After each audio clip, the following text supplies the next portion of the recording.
आप रेडी लीजिएगा, सामूहिक भाषात्मक परीक्षण।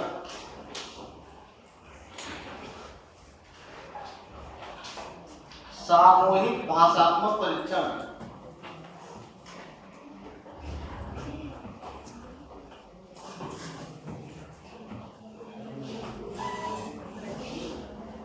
सामूहिक भाषात्मक परीक्षण।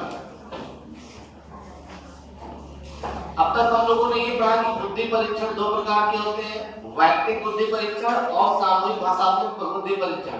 वैयक्तिक बुद्धि परीक्षण, वैयक्तिक भाषात्मक बुद्धि परीक्षण, वैयक्तिक क्रियात्मक बुद्धि परीक्षण, ये तो हम कंप्लीट कर चुके हैं। ठीक, अब हम लोग पढ़ने जा रहे हैं सामूहिक बुद्धि परीक्षण। सामूहिक बुद्धि परीक्षण में सामूहिक भाषात्मक परीक्षण, उसके बाद सामूहिक क्रियात्मक परीक्षण हम लोग पढ़ेंगे। सामूहिक भाषात्मक परीक्षण में लिखना प्रारंभ करें, चर्चा करते रहेंगे। देखिएगा, इस परीक्षण का प्रयोग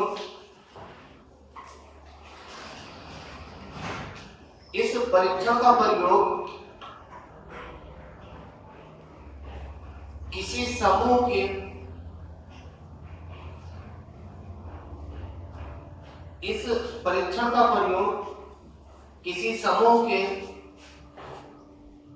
भाषात्मक परीक्षण हेतु किया जाता है। किसी समूह के भाषात्मक परीक्षण हेतु किया जाता है।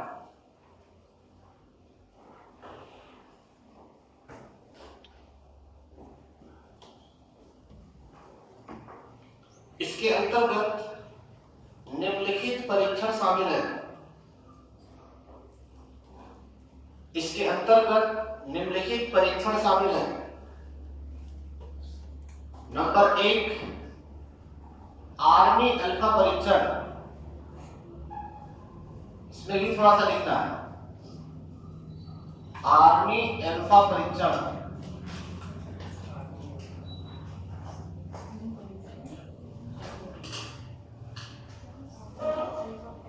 कोई ये बता सकता कि आर्मी अल्फा परीक्षण का आविष्कार किसने किया था?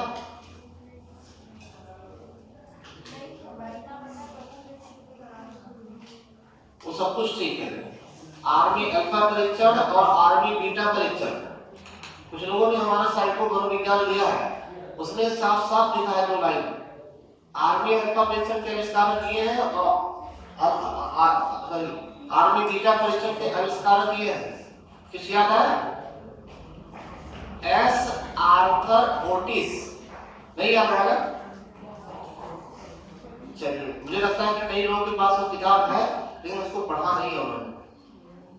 चलिए, कोई बात नहीं। तो सामूहिक भाषात्मक परीक्षण ठीक है ना? आपने देखा था वैयक्तिक भाषात्मक परीक्षण। वैयक्तिक भाषात्मक परीक्षण में भी अमूर्त शिक्षा की परीक्षा ली जाती थी, अमूर्त बुद्धि की परीक्षा ली जाती थी। वैसे सामूहिक भाषात्मक परीक्षण में होगा, एक से अधिक व्यक्तियों का भाषात्मक परीक्षण किया जाएगा। जिसमें आपने लिखा क्या? आर्मी अल्फा परीक्षण। इसमें लिख दीजिए थोड़ा सा। इस परीक्षण का निर्माण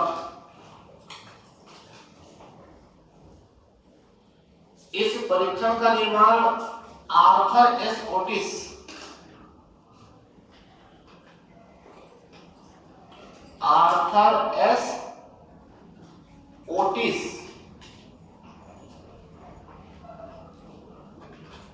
आर्मी अल्फा परीक्षण का निर्माण आर्थर एस ओटिस ने किया था।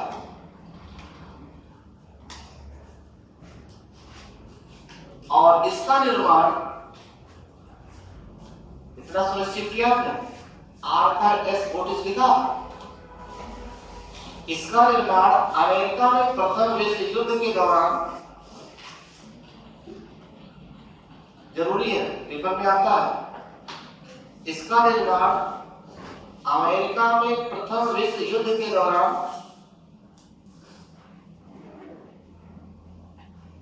सेना के कर्मचारियों, कोई बात नहीं। इसका निर्माण अमेरिका में प्रथम विश्व युद्ध के दौरान सेना के कर्मचारियों एवं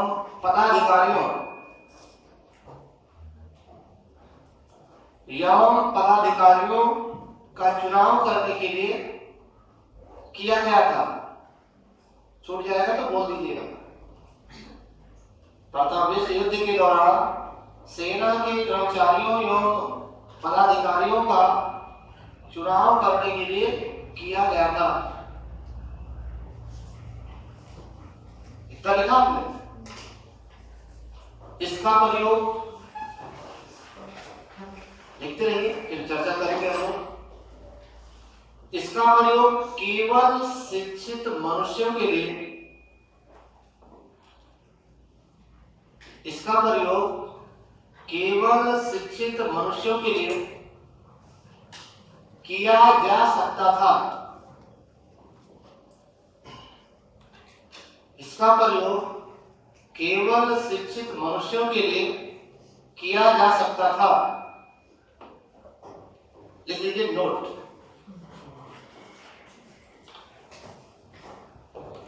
कोल और ब्रश का मामला है, कोल और ब्रश है ना, ये मनोवैज्ञानिक है। वो ये ना लिखते कि कोलगेट और ब्रश। कोल और ब्रश का मानना था, कोल और ब्रश का मानना था कि इस परीक्षण का प्रयोग,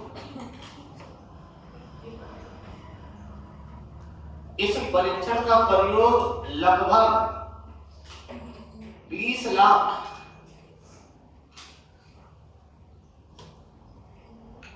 कोल और ब्रश का मानना था कि इस परीक्षण का प्रयोग 20 लाख सैनिकों पर किया गया।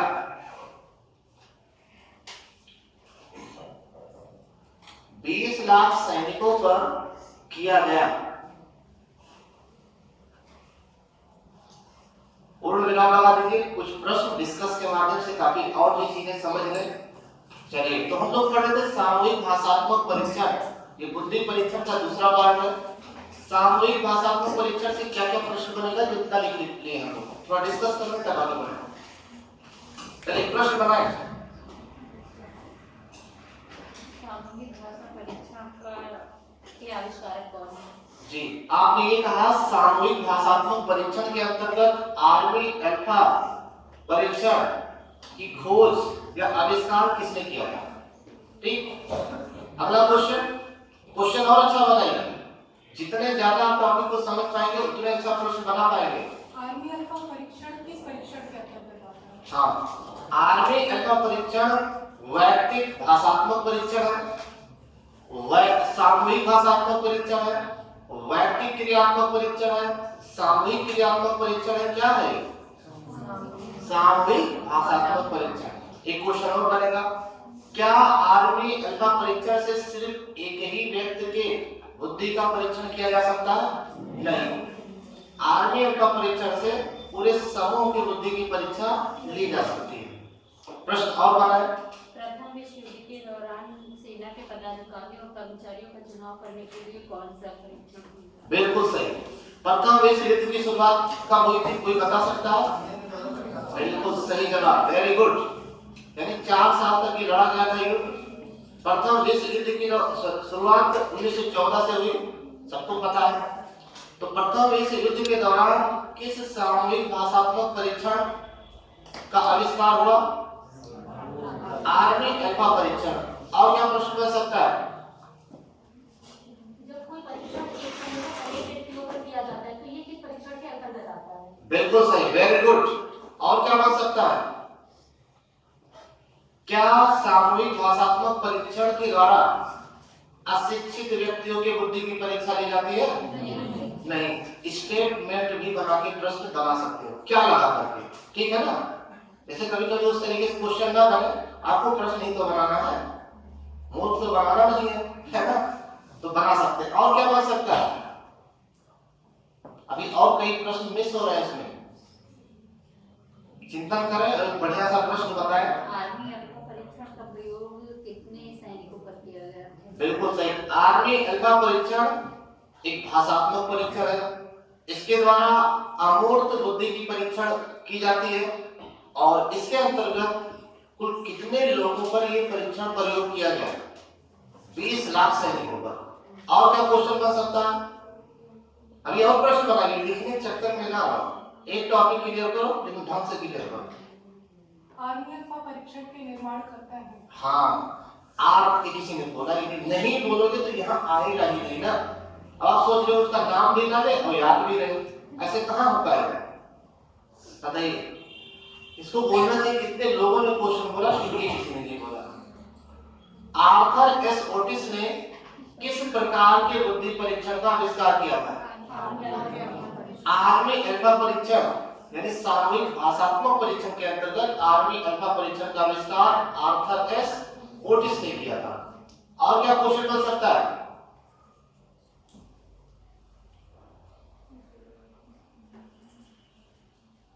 ये कोड और ब्रश किस लिए लिखवाए गए, इनका क्या काम है? इनका भी तो कुछ होगा, प्रश्न बनेगा, बनाइए। किस मनोवैज्ञानिक का मानना था कि आर्मी अल्फा परीक्षण में 20 लाख सैनिकों पर परीक्षण हुआ था? वेरी गुड, ठीक है ना। देखिए, आपने बिल्कुल सही कहा कि किस मनोवैज्ञानिक का ये मानना था कि जो आर्मी अल्फा परीक्षण है वो 20 लाख सैनिकों पर परीक्षण किया गया और उसके आधार पर उनके बुद्धि का परीक्षण का माप किया गया। किसका मानना था? और ब्रश। ठीक, इतने क्वेश्चन यहाँ से बनने से क्लियर हो गया। और किसी को कुछ क्वेश्चन बनाना है तो बना सकते हैं। क्या सामूहिक भाषात्मक परीक्षण में वास्तविक वस्तुओं का प्रयोग किया जाता है? क्योंकि ये क्रियात्मक नहीं है, एक्टिविटी के माध्यम से नहीं बुद्धि की परीक्षण की जाती है। क्या सामूहिक भाषात्मक परीक्षण के अंतर्गत, क्या आर्मी अल्फा परीक्षण के अंतर्गत वास्तविक वस्तुओं यानी मूर्त वस्तुओं का प्रयोग किया जाता है? मूर्त वस्तुओं के माध्यम से बुद्धि का परीक्षण किया जाता है? नहीं, ये भी क्वेश्चन बन सकता है। ठीक, अब आप आर्मी अल्फा की बात देखेंगे। सेना सामान्य वर्गीकरण परीक्षण, सेना सामान्य वर्गीकरण परीक्षण,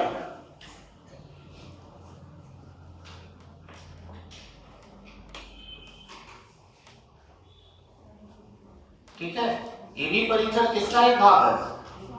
सामूहिक भाषात्मक परीक्षण का एक भाग है, सेना सामान्य वर्गीकरण परीक्षण। ठीक, लिखिए इसका जी।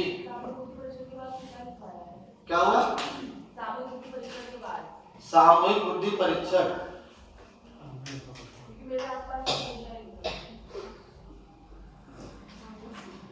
चलिए, अब याद नहीं कि क्या लिखवाया गया, पहले ये लिखेंगे। सेना सामान्य वर्गीकरण परीक्षण आपने लिखा, सब लोगों ने लिख लिया? ठीक, इसमें लिखिए आप। इस परीक्षण का निर्माण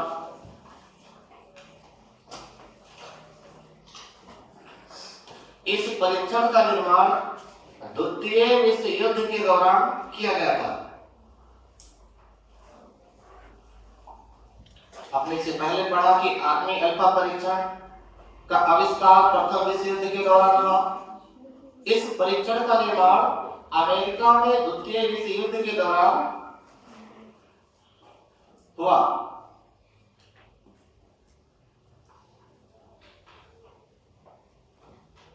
क्या लिखा आपने? इस परीक्षण का निर्माण अमेरिका में द्वितीय विश्व युद्ध के दौरान हुआ।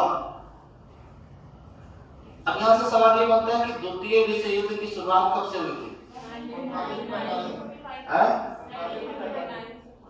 1939 से। 1939 से द्वितीय विश्व युद्ध की शुरुआत हुई थी और 1945 तक लड़ी गई थी। यही तो है। कितने वर्ष होता?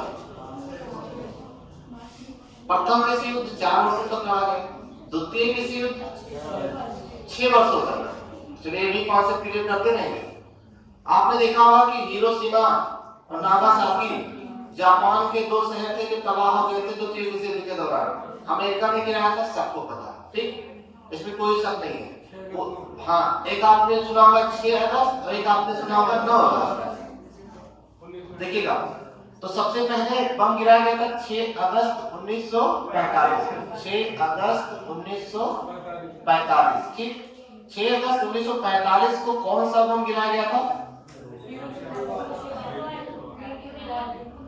देखिए, ये होगा आपका नागा डेटिंग है, हीरो फैट है। ठीक है ना, नागा डेटिंग है, हीरो फैट है। यानी कि हिरोशिमा पर जो है बम गिराया गया था क्या, फैट मैन। ठीक, तो 6 अगस्त 1945 को फैट मैन, ठीक है ना। फिर देखिएगा 9 अगस्त, ऐसे थोड़ा सा नोट कर लीजिए, 9 अगस्त 1945 को ना से नागा ना से नो, यानी नागासाकी पर कब बम गिराया गया, 9 अगस्त को। कौन सा बॉय, लिटिल बॉय, कहीं उल्टा तो नहीं लिखा है, सबका क्लियर है ना।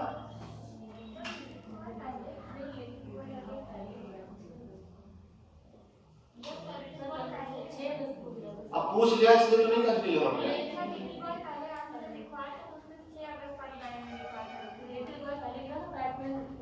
काहे कंफ्यूज कर रहे हैं, हमारे पास कुछ है नहीं इसे, ठीक है ना।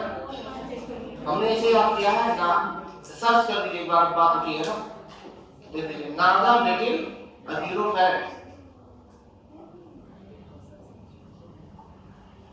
हीरो लोग मोटे मोटे होते हैं, फैट होते हैं, नागा लोग छोटे छोटे होते हैं, लिटिल होते हैं। देखिए कुछ चेक कर लीजिए इसे, देख लीजिए अगर आया है आपको।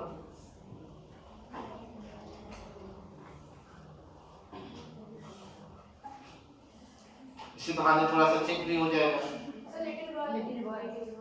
फर्स्ट वाला का मुझे डाउट था इसलिए, और दूसरे के मोबाइल पे देखो, नहीं सही कह रहे हैं, इसीलिए हमें लगा कि मुझे कुछ गड़बड़ है। चलिए लिटिल, नागा जो होते हैं फैट, नागा फैट होते हैं, मोटा नाग। चलिए कुल मिला के क्लियर हो गया,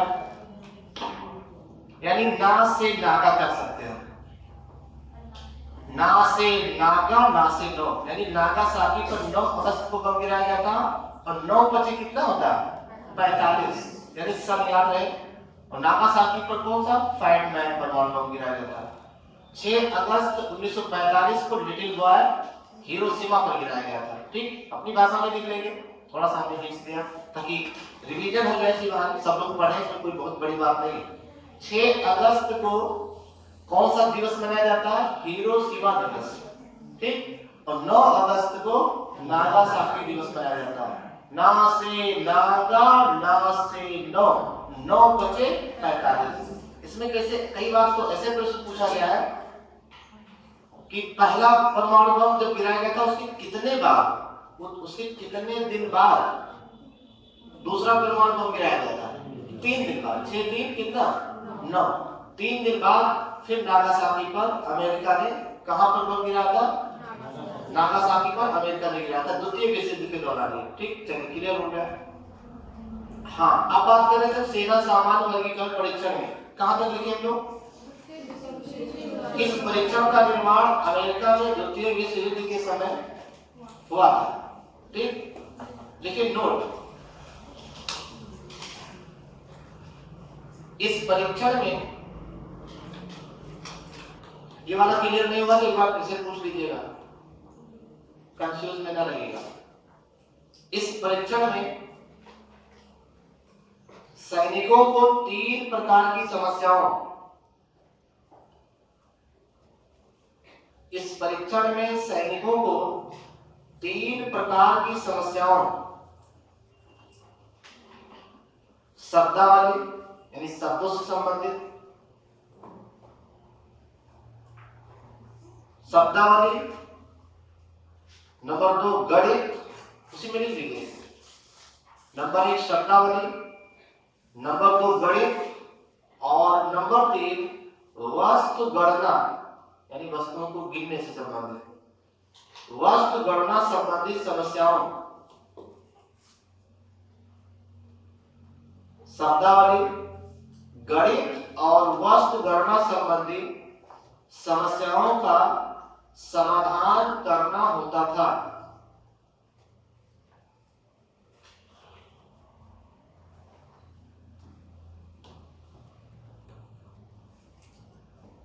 इतना लिखा।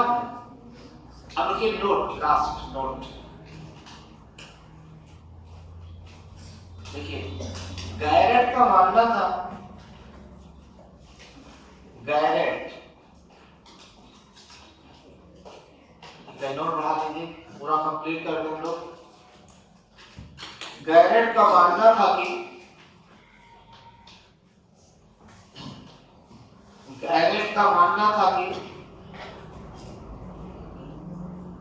इस परीक्षण का प्रयोग लगभग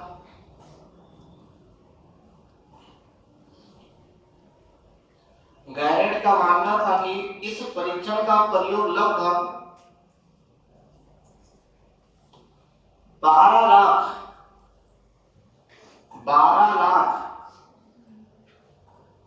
सैनिकों की बुद्धि परीक्षण 12 लाख सैनिकों की बुद्धि परीक्षण लेने के लिए किया गया।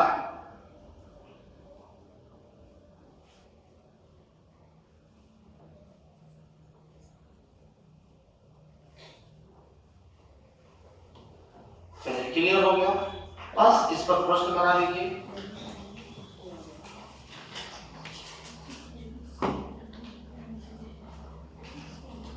तो जो ग्रुप पर क्वेश्चन आंसर पढ़ा है उसको एक बार जरूर चेक कर लीजिएगा, क्योंकि वो पढ़ाया हुआ प्रश्न है। आप लोग कितने नहीं आया, कितने लोगों ने सॉल्व किया? एक लोगों ने, किसी ने सॉल्व किया इधर, और किसने सॉल्व किया? किसी ने सॉल्व किया? अच्छा आप बड़ी समस्या है, हमें को नींद नहीं आती है और सबको नींद आ रही है। वो जानते हैं एक नया तरीका हमने ढूंढा, सुनिए, कि ताकि उसके माध्यम से कभी होता क्या है ना कि पढ़ते पढ़ते ऐसा लगता है कि हम सब कुछ जानते हैं, तो हमने सोचा इसमें आंसर ना रहे, केवल क्वेश्चन है, ताकि उससे जरा ये पता चले। और मैंने बहुत सरल क्वेश्चन दिया था, सरल क्वेश्चन जिसको लगता है कि ये मेरा अपना है, तो हमने कहा इसके नॉलेज थोड़ा चेक हो जाएगा। और सिर्फ आप ही एक ही ग्रुप में आती हैं, केवल क्या इस ग्रुप में हमने मतलब से निकल दिया। आप शेयर कर दीजिए, आप भेज दीजिए। ये लोग किसी और ग्रुप में, मुझे लगता है ISI वाले ग्रुप में। आप है सब आप लोग बोले भी नहीं गए, सॉल्व भी किया गया। चलिए, तो उसमें 50 क्वेश्चन होंगे, कितने 50, कितने सॉल्व किए?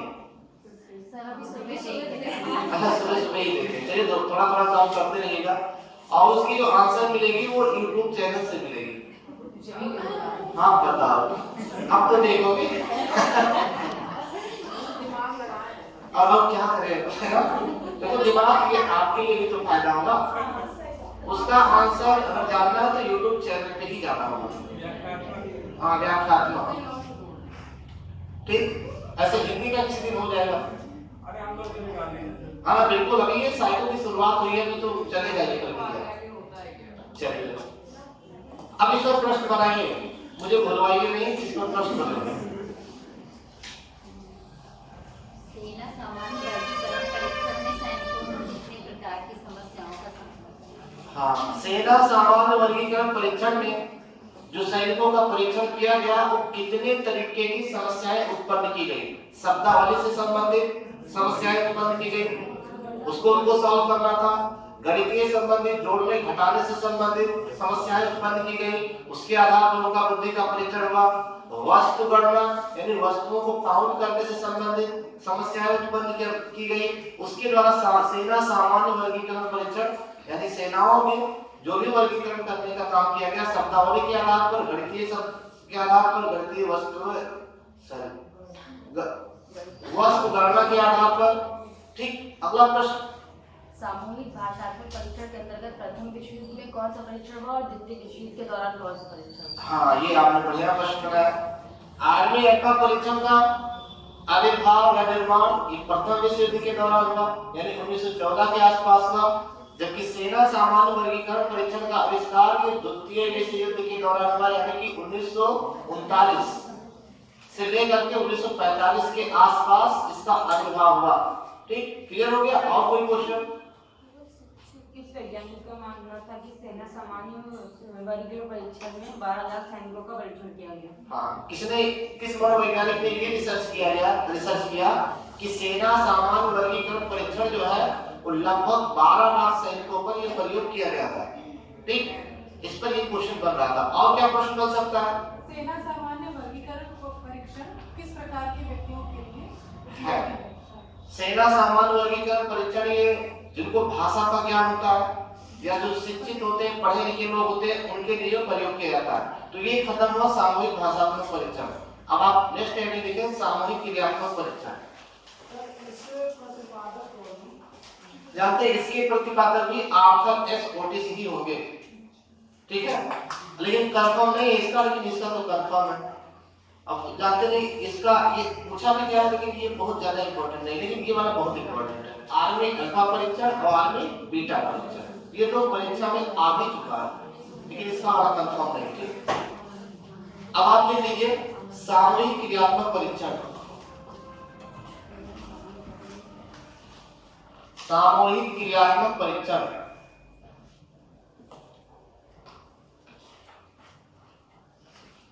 ये दूसरा पार्ट है। ठीक, सामूहिक क्रियात्मक परीक्षण, चलिए लिखिए इस परीक्षण का प्रयोग, कॉन्सेप्ट क्लियर होना चाहिए। क्लास में आने के बावजूद भी अगर कॉन्सेप्ट ना क्लियर हो तो नहीं ठीक है ना। सामूहिक क्रियात्मक परीक्षण में आप लिखिएगा कलेक्टिव एक्टिविटी टेस्ट में इस परीक्षण का प्रयोग ऐसे समूह के लिए होता है,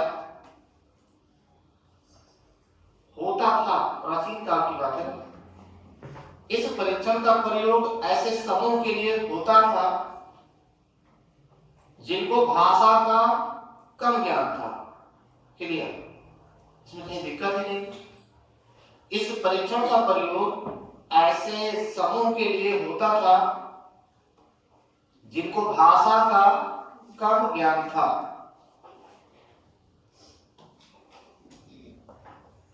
इसके कुछ प्रमुख परीक्षण नोट कर लीजिए। प्रमुख परीक्षण, इसके प्रमुख परीक्षण या इसके कुछ प्रमुख परीक्षण, नंबर 1 लिख लीजिए आर्मी बीटा परीक्षण। आर्मी बीटा परीक्षण, यही अंतर करना है बस।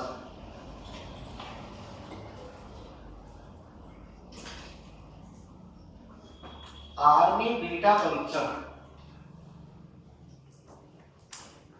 अब बताइए आर्मी अल्फा परीक्षण और आर्मी बीटा परीक्षण में क्या अंतर है?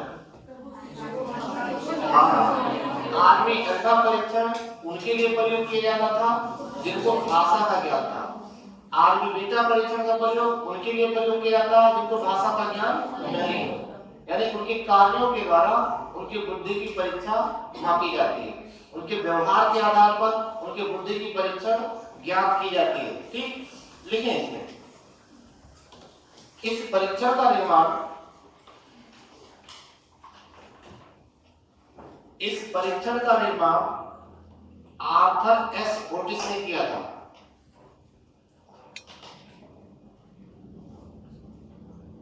आर्थर एस ओटिस ने किया था। ये क्वेश्चन आ चुका है, ध्यान रखिएगा, यहां से यानी कि आता ही है प्रश्न। इस परीक्षण का निर्माण आर्थर एस ओटिस ने किया था तथा इस परीक्षण का निर्माण, छूटेगा तो बोल दीजिएगा, तथा इस परीक्षण का निर्माण अमेरिका में प्रथम विश्व युद्ध के दौरान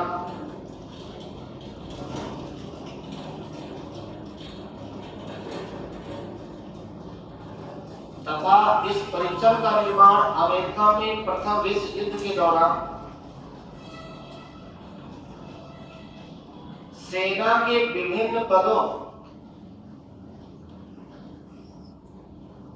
सेना के विभिन्न पदों और विभागों में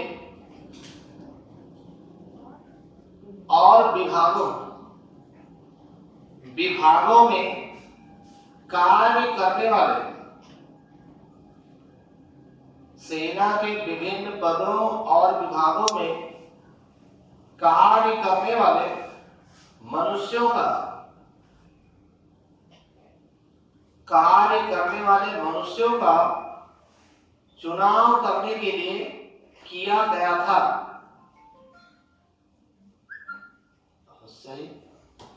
कार्य करने वाले मनुष्यों का चुनाव करने के लिए किया गया था। देखिए नोट चेंज कर दीजिए, थोड़ा चेंज हो जाए, मोड भी चेंज हो जाए। देखिए इसका प्रयोग उन मनुष्यों के लिए किया गया था, दिखते रहिए जब तक हाथों में जहां नहीं ताकत। इसका प्रयोग उन मनुष्यों के लिए किया गया था जो अशिक्षित थे। इसका प्रयोग उन मनुष्यों के लिए किया गया था जो अशिक्षित थे या अंग्रेजी भाषा नहीं जानते थे। भाई अमेरिका में इंग्लिश ही वहां की भाषा है, आप और कोई लैंग्वेज जानते हैं कोई मतलब नहीं है वहां पर, या अंग्रेजी भाषा नहीं जानते थे।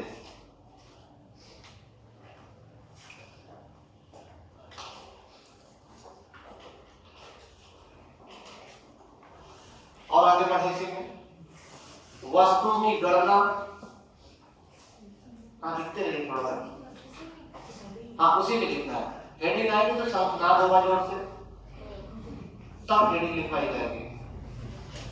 वस्तुओं की गणना, अंकित चित्र में, वस्तुओं की गणना, अंकित चित्र में विभिन्न वस्तुओं में,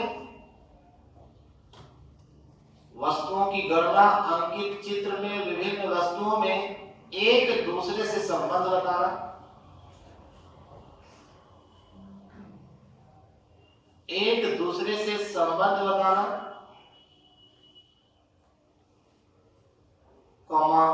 चित्र की उन वस्तुओं पर चिन्ह लगाना, चित्र में विभिन्न वस्तुओं में एक दूसरे से संबंध बताना, चित्र की उन वस्तुओं पर चिन्ह लगाना जिनका किसी से किसी प्रकार का संबंध नहीं है। उन वस्तुओं पर चिन्ह लगाना जिनका किसी से किसी प्रकार का संबंध नहीं है।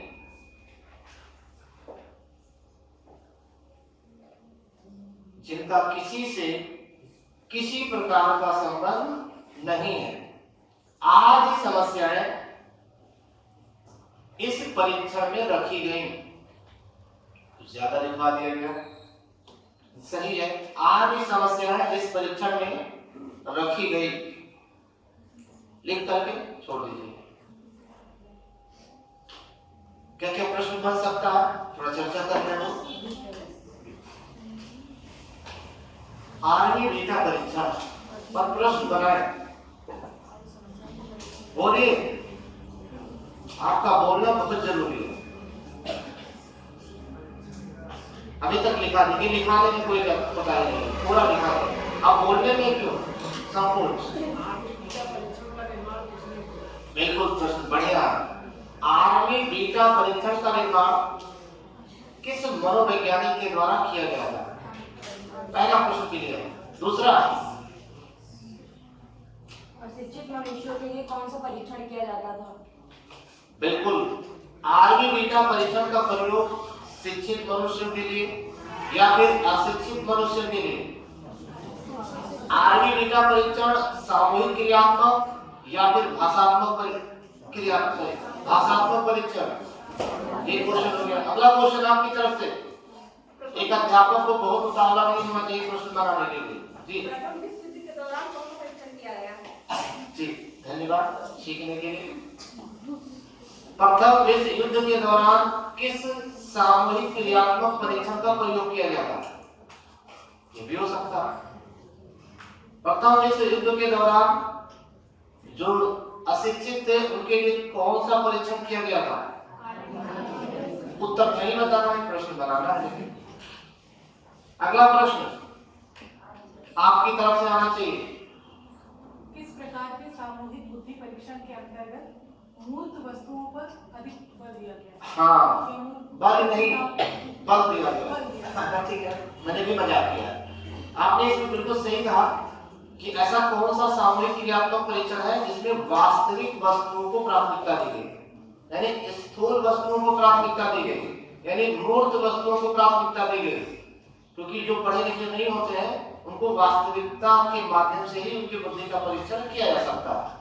आपने देखा कि वास्तविक वस्तुओं का प्रयोग किया गया, चित्र का प्रयोग किया गया, उन वस्तुओं पर चिन्ह लगाने का काम, ये अशाब्दिक नहीं है, ये शाब्दिक है।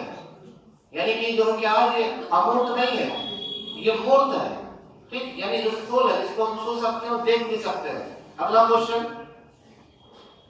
देखो, इसी प्रश्न के माध्यम से कुछ समझने और समझाने का मौका भी मिलता है ना। जिस क्लास में प्रश्न नहीं होता वो क्लास निर्जीव है। कितना भी बुद्धिमान टीचर हो, कितना भी ज्ञानी टीचर हो, खाली पढ़ा के निकल जाए बस, अधिगम खत्म। उसी को कहते हैं बोझ अधिगम हो जाता है। सॉरी, नहीं समझ पाया। प्रश्न बनाने का मतलब ये है ना, आपके बोझ को कम करना।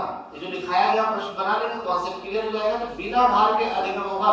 एनसीएफ भी कहता है ना, एनसीएफ 2005 क्या कहता है? एनसीएफ 2005 प्रोफेसर यशपाल के नेतृत्व में या अध्यक्षता में तैयार की गई थी। मानव संसाधन विकास मंत्रालय द्वारा, एमएचआरडी द्वारा तैयार की गई थी।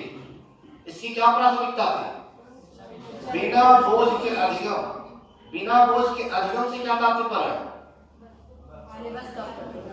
सिलेबस कम नहीं, केवल बस्ता ही नहीं, बैग का भार ही नहीं, ये जो लिखवाया जा रहा है ना, इसको भी कम करना। आपने 10 पेज लिखवा दिया है, बालक समझ नहीं पाया है, तो एक प्रकार का मानसिक बोझ है।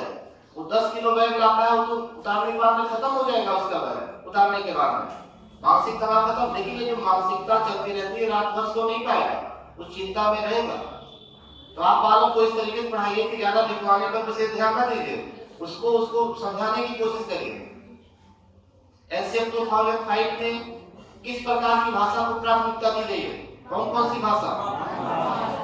मातृभाषा के साथ साथ क्षेत्रीय भाषा भी, और एक आगत भाषा भी, विदेशी भाषा भी, अंग्रेजी, त्रिभाषा पढ़ा ना?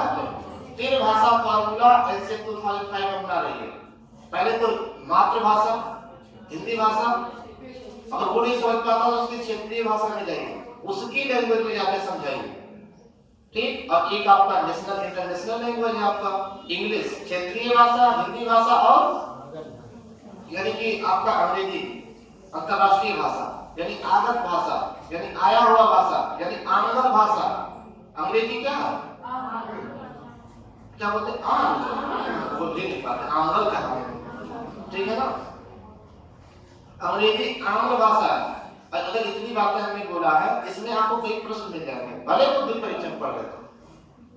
बिना भार के अधिगम करते हुए प्रश्न बनाया करिए, नहीं आपकी क्लास खत्म हो जाएगी।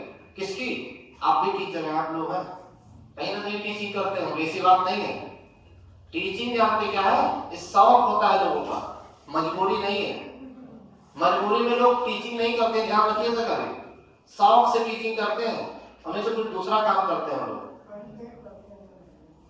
देखो कहीं कहीं बहुत कुछ होता है, बात समझ ना, अपवाद हर क्षेत्रों में है।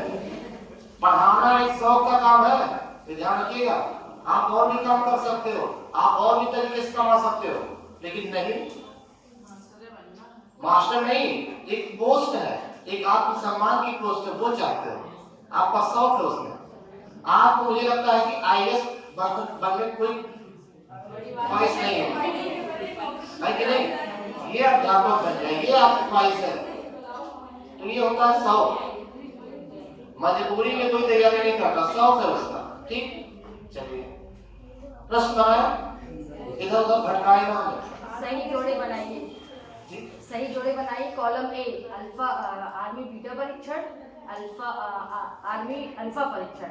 कॉलम बी सामूहिक क्रियात्मक परीक्षण, सामूहिक भाषात्मक परीक्षण। बहुत सही। अगर इनको पेपर बनाने को मिल जाएगा तो इतना कठिन बना देंगे आप। देख लीजिए, ये बुलवाने का एक तरीका है कि इतना आपने सोचा, आप भी कुछ बना लेंगे। दौरान कौन से परीक्षण का प्रयोग किया? हाँ, ये भी प्रश्न बन सकता है। Very good. और ये जो जीन पियाजे टाइप के बेटे हैं, ये भी कुछ बोला था। चोमस्की टाइप के, अल्बर्ट बंडूरा टाइप के, ये जो रातों की शोध कर रहे हैं, ये बोल नहीं रहे हैं, है कि नहीं? चलिए, अब आप दूसरा लिख लीजिएगा, शिकागो क्रियात्मक परीक्षण। दूसरा है शिकागो क्रियात्मक परीक्षण। याद कर लीजिए, प्रश्न बना दीजिए, ये मौका ना मिलेगा दोबारा। बात समझ रहे हैं ना? शिकागो क्रियात्मक परीक्षण यानी सामूहिक क्रियात्मक परीक्षण के अंतर्गत दूसरा परीक्षण, जो चिंतन यहाँ बैठकर सोच के कर ले जाते हो ना, घर पे नहीं कर पाओगे। खाली जगह चेंज करिए बस, ना मूड चेंज हो जाए फिर कहना। यहाँ का इन्वायरमेंट अलग है, यहाँ पर ए लेवल का दिमाग है आपका, ए लेवल का, यहाँ से बढ़िया दिमाग को कहीं हो ही नहीं सकता। आप यहाँ पर केवल अपने बारे में ही सोचते हैं और किसी के बारे में नहीं सोच रहे। ये होता है क्लास का प्रभाव, ये होता है वातावरण का प्रभाव। घर पे होते तो मुझे नहीं लगता कि पढ़ाई लिखाई होती, पता नहीं क्या क्या होता, लेकिन पढ़ाई लिखाई तो ना हो पाती। ठीक, चलिए शिकागो क्रियात्मक परीक्षण देखें। इसमें लिख लीजिए, ये परीक्षण लिखने के दिन आए। यह परीक्षण 6 वर्ष की आयु के, यह परीक्षण 6 वर्ष की आयु के बालकों से लेकर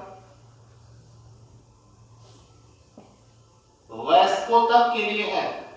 आवाज आ रही है? चावल होगा। यह परीक्षण 6 वर्ष की आयु के बालकों से लेकर वयस्कों तक के लिए है। इतनी बढ़िया से चावल से ही आ सकती है। यह परीक्षण 6 वर्ष की आयु के बालकों से लेकर वयस्कों तक के लिए है। इतना लिखा? लिखिए नोट,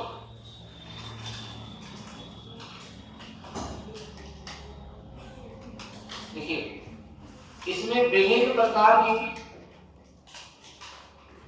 आकृतियों में समानता और असमानता की बातें करना। इसमें विभिन्न प्रकार की आकृतियों में समानता,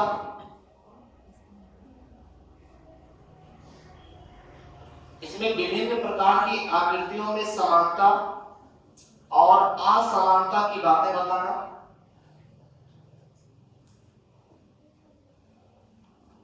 आकृतियों में बहुत सी प्रकार की आकृतियां होती है, शंकुआकार, आयताकार, त्रिभुजाकार और कुछ वर्गाकार। इसमें अंतर बताना होता था, कौन की आकृति किससे डिफरेंस है, किसमें समानता है, कौन मिल रहा है, किससे कौन नहीं मिल रहा है। घन है, त्रिभुज है, घनाभ है, घन है, घनाभ है।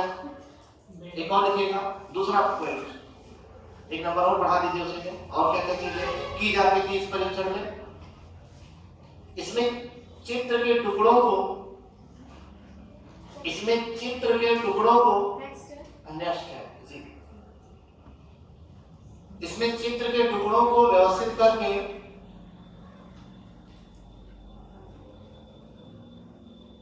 उसे पूर्ण करना, इसमें चित्र के टुकड़ों को व्यवस्थित करके उसे पूर्ण करना, लकड़ी के टुकड़ों की सहायता से गणना करना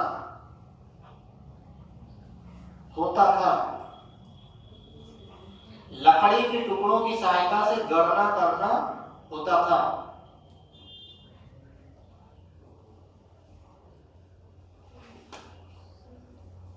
अब लिखिए लास्ट नोट।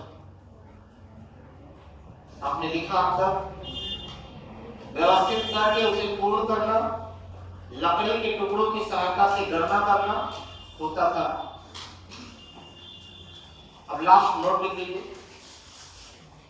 लिखिएगा यह 13 वर्ष की आयु के, यह 13 वर्ष की आयु के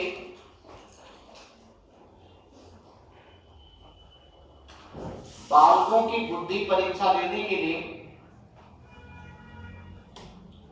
यह 13 वर्ष की आयु के बालकों की बुद्धि की परीक्षा लेने के लिए विशेष रूप से उपयोगी सिद्ध हुआ है। 13 वर्ष की आयु के बालकों की बुद्धि परीक्षा लेने के लिए विशेष रूप से उपयोगी माना जाता था या माना जाता है। माना जाता है तरीके छोड़ दीजिए। अब ये खत्म हुआ आपका बुद्धि परीक्षण। पूरी बुद्धि परीक्षण विनय और साइमन के द्वारा जो तैयार किया गया था, अमेरिका में तैयार किया गया था, 1905 में तैयार किया गया था। बुद्धि परीक्षण दो प्रकार के, वैयक्तिक बुद्धि परीक्षण, सामूहिक बुद्धि परीक्षण। वैयक्तिक बुद्धि परीक्षण के अंतर्गत दो प्रकार के बुद्धि परीक्षण, जिसमें एक था वैयक्तिक भाषात्मक परीक्षण। वैयक्तिक भाषात्मक परीक्षण में विनय साइमन बुद्धि परीक्षण, स्टैनफोर्ड विनय परीक्षण, जबकि वैयक्तिक भाषात्मक परीक्षण के अंतर्गत पोर्टियस भुलभुलैया परीक्षण, वैश्लव वैल्यू बुद्धि परीक्षण। इसके अलावा लास्ट में हम लोगों ने पढ़ा सामूहिक भाषात्मक परीक्षण। सामूहिक भाषात्मक परीक्षण के अंतर्गत सामूहिक भाषात्मक परीक्षण और सामूहिक क्रियात्मक परीक्षण। सामूहिक भाषात्मक के अंतर्गत आर्मी एल्फा परीक्षण और सेना सामान्य वर्गीकरण परीक्षण। सामूहिक क्रियात्मक परीक्षण के अंतर्गत आर्मी बीटा परीक्षण और शिकागो क्रियात्मक परीक्षण। ये कॉन्सेप्ट हम लोग का क्लियर हुआ। अब प्रश्न बना लीजिए इसमें। आपका काम है अभ्यास करते रहिएगा, मेरा काम खत्म। मैंने अपना काम पूरे मन से किया। शिकागो क्रियात्मक परीक्षण पर प्रश्न बनाए।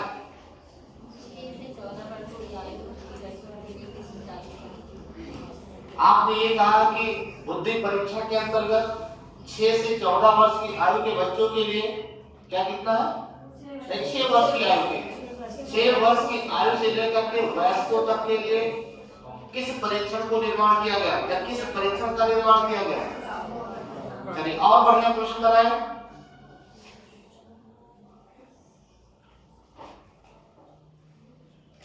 और बढ़िया प्रश्न बनाए। कौन सा परीक्षण 13 वर्ष की बालकों के लिए उपयोगी सिद्ध हुआ? बिल्कुल सही कहा आपने कि कौन सा सामूहिक क्रियात्मक परीक्षण है जो बालकों के लिए 13 वर्ष के बालकों के लिए बहुत ही उपयोगी माना गया। शिकागो क्रियात्मक परीक्षण। और क्या क्या प्रश्न बन सकता है? थोड़ा चिंतन करें, बताएं। शिकागो क्रियात्मक परीक्षा का निर्माण किसने किया? शिकागो क्रियात्मक परीक्षण का निर्माण किसने किया? ये तो क्लियर नहीं है ना, ये क्लियर नहीं। आपने और वाला क्लियर नहीं, इसके बारे में क्लियर नहीं है और पूछा भी नहीं जाता है।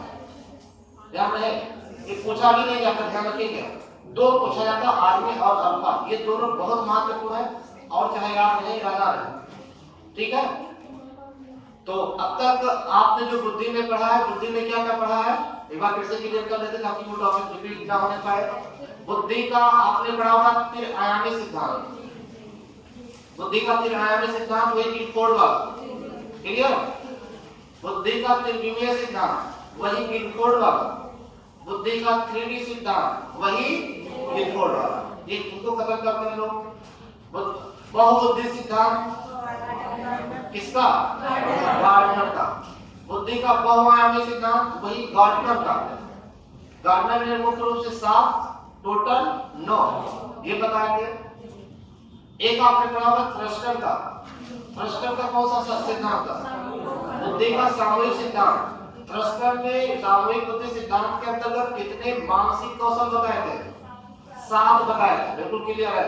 इसके बाद आपने पढ़ा होगा बुद्धि का त्रि-आयामी सिद्धांत। तो पढ़ने का मतलब एक ही है, याद होना। पढ़े हो, याद नहीं है, समझ में भी नहीं आया, व्यर्थ करो पढ़ाई। इसीलिए हम बार-बार अभ्यास करते रहते हैं। अभ्यास का नियम क्या बताता है? अभ्यास का नियम यही बताता है कि आप बालक को पढ़ाते समय अभ्यास भी करवाते रहिए, क्योंकि अभ्यास से क्या होगा, उसका आत्मविश्वास बढ़ेगा। आपके नए चीज पढ़ाने से उसका आत्मविश्वास नहीं बढ़ेगा। बात समझ रहे ना? अगर किसी बालक का आत्मविश्वास बढ़ाना है तो पढ़ी हुई चीजों पर अभ्यास करवाइए उससे उसका आत्मविश्वास बढ़ेगा। जैसे आत्मविश्वास बढ़ जाए फिर नया चीज बता दीजिए, तब ज्यादा प्रभावी होगा आपका शिक्षण, नहीं तो प्रभावी नहीं होगा।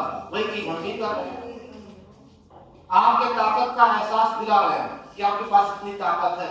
अभी लगेगा कि अच्छा ये भी जानते हैं, ये भी जानते हैं, ये भी जानते हैं। आप नहीं रह जाओगे। खोई हुई शक्ति का आभास कौन दिला सकता है? खोई हुई शक्ति का आभास कौन दिला सकता है? एक अध्यापक। एक अध्यापक ने एक अभ्यास क्या कर सकता है? आत्मविश्वास बढ़ा देता है आपका। इसीलिए आपने पढ़ा था बुद्धि का त्रिआरी सिद्धांत, है ना? त्रिआरी, त्रिचापीय, ये भी पढ़ चुके। कीर्तन नहीं, कीर्तन, है ना? चलिए ये भी कॉन्सेप्ट क्लियर हुआ। फिर क्या छोटा जो आप भी बता सकते हैं? पढ़ाया नहीं है? अगर नहीं पढ़ाया तो इस चीज को बताना चाहिए ना कि ये नहीं पढ़ाया गया, बुद्धि का त्रितंत्र नहीं पढ़ाया गया, केवल बताया गया, पढ़ाया नहीं गया। ये भी गलत है कि नहीं? इसको भी पढ़ना है तो फिर जरूर ध्यान रखिए।